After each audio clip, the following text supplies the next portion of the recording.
belle histoire qui parle de Noël, parce que Noël arrive à grands pas, mais j'avais envie de te lire l'histoire devant un décor magique et féerique pour faire différent.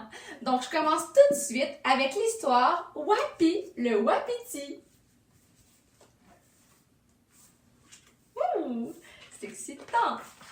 Wapi le Wapiti. Connais-tu Madame Kipik?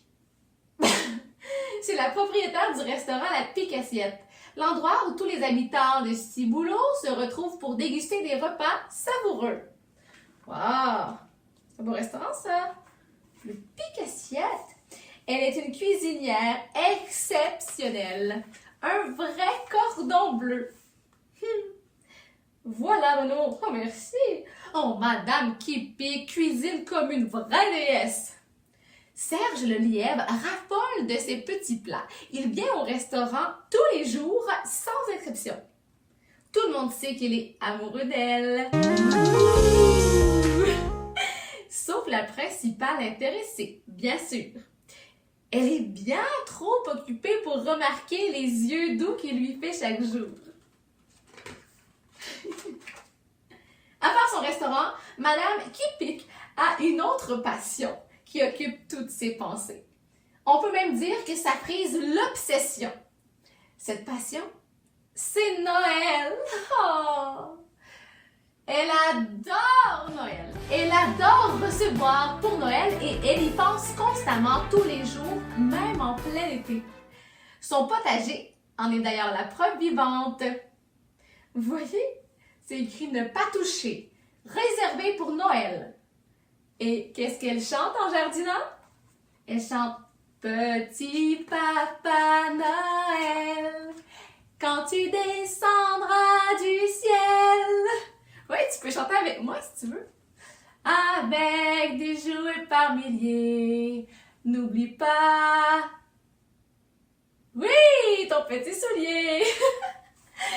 Les mois plus froids sont finalement arrivés à Ciboulot. Madame Kipik est d'ailleurs un peu à bout de nerfs, car Noël est dans 5 jours exactement. Wapi, tu pourrais t'occuper du sapin de Noël avec Tipik le pic-bois cette année? J'ai trop de choses à faire. Avec plaisir. Madame Kipik doit nettoyer la vaisselle des grandes occasions, laver les tables de dentelle brodées d'étoiles, nettoyer et décorer le restaurant au grand complet, frotter l'argenterie et préparer tous les plats pour le menu du réveillon du 24 décembre. Elle en a beaucoup sur les épaules. Le menu du réveillon est inscrit juste ici. Je peux te le lire pour te faire saliver un peu. Punch de Noël aux framboises, bouchée d'asperges et de noix grillées, potage de poireaux au lait de coco, tourtière de patates et sauce tomatée, soufflé au gruyère et camembert et au parmesan, ragoût de pommes de terre et ciboulettes, gelée d'atoka, bûche triple chocolat à la menthe et tarte au sucre d'érable. Ça me donne faim! Les villageois sont tous occupés. Chacun de leur côté ont des préparatifs à faire. Le temps des fêtes est toujours une période magique au village Ciboulot. Il manque juste un peu de neige cette année pour que l'ambiance soit parfaite. Wapi et Tipik sont à la recherche du plus beau sapin de la forêt. Ah oui, pas de doute, ce sera lui! Hey, tu crois qu'il pourra rentrer dans le restaurant? Tu as raison, va falloir en trouver un autre. Il était un peu trop gros, celui-là. Le sapin idéal en main, nos deux amis sont surpris par le vent du nord qui se lève brusquement. Vite, Wapiti! Rentrons, je commence à voir du mal à voler! Wow! Wouh! Le vent se lève. Puis soudain, la neige se mêle au vent. Le tout prend des airs de tempête. On n'y voit presque plus rien. Oh là là! Le lendemain, la neige tombe de plus en plus intensément et les villageois sont même obligés de rester à l'intérieur. Ouah, je n'ai jamais vu autant de neige! Le jour d'après, c'est encore pire. La neige entre même par la cheminée de Madame qui pique. Oh là là, mon four! Il faut que ça s'arrête! Il fait de plus en plus froid dans la maison car le bois de chauffage commence à manquer. Madame qui pique a peur de ne pas pouvoir cuisiner et que Noël soit gâché. Oh là là, si tout le monde reste coincé chez soi, ce sera un vrai cauchemar pour elle. Regardez, il y a de la neige partout. Oh là là. Le matin du 24 décembre, la neige cesse finalement de tomber. Phew! Mais les villageois doivent réussir à sortir de chez eux maintenant, hein? Tout un défi. Ensemble, ils parviennent à se faire des petits sentiers pour circuler. Ça ressemble un peu à des labyrinthes géants. Regardez. Oh là là, concentrons-nous sur le restaurant. À nous tous, on peut y arriver et sauver Noël. Allez, tout le monde ensemble. Oh, est-ce qu'ils vont réussir?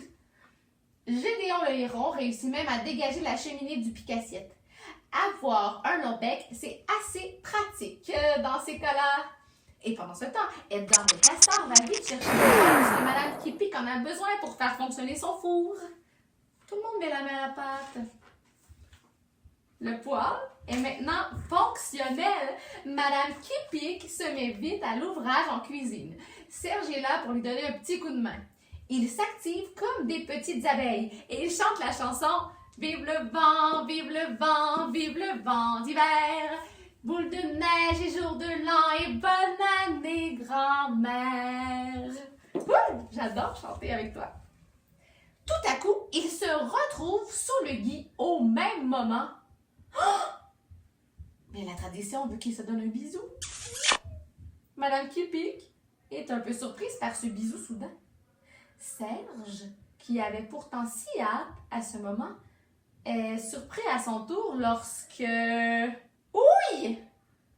C'est ce qui s'appelle un bisou qui pique! Mais oui, une surprise parce que Madame qui pique, elle pique, c'est un porc qui pique! Et là là!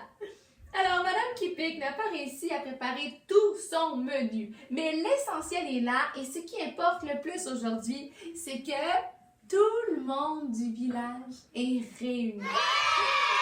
Tout le monde chante ensemble. Tout le monde joue des instruments de musique et chante. Bon, moi je chante pas très bien, mais eux ils chantaient vraiment très bien. Les villageois sont extrêmement heureux, mais aussi très fatigués après cette grande soirée. Joyeux Noël, tout le monde! Et un immense merci, Madame qui pique, c'était divin!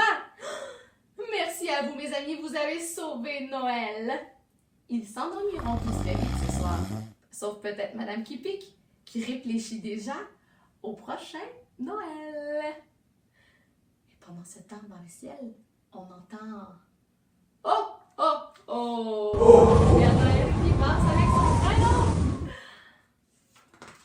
Ouatata! Quelle belle histoire de Noël! J'espère que tu as aimé mon histoire. J'espère que tu vas pratiquer tes chansons pour le réveillon.